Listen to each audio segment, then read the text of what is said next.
श्रीकाशीविशालाक्षी स्तोत्रम्। व्यास उवाच विशालाक्षी नमस्तुभ्यं परब्रह्मात्मिके शिवे।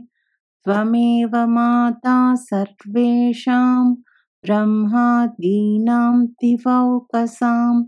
इच्छाशक्तिः क्रियाशक्तिर्ज्ञानशक्तिस्त्वमेव हि।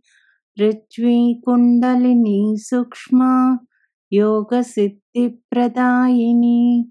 स्वाहा स्वधा महाविद्या मेधा लक्ष्मी सरस्वती। सती दाक्षायणी विद्या सर्वशक्तिमयी शिवा। अपर्णा चैकपर्णा च तथा चैकैकपाटला।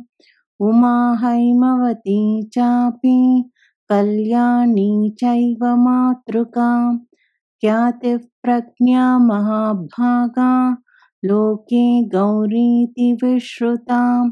गणाम्बिका महादेवी नन्दिनी जातवेदसी।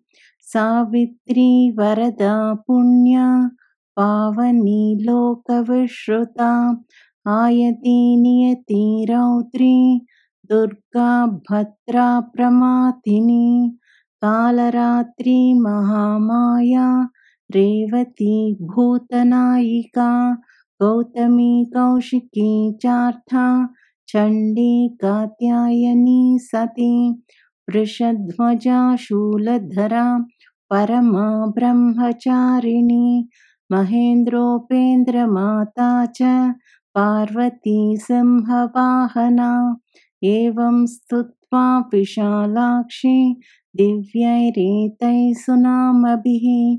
कृतकृत्यो भवद्व्यासो वाराणस्यां द्विजोत्तमाः।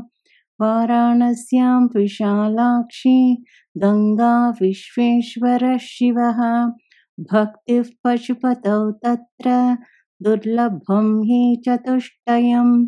यः पश्यति विशालाक्षीं स्नात्वा गङ्गां भसि द्विजाः।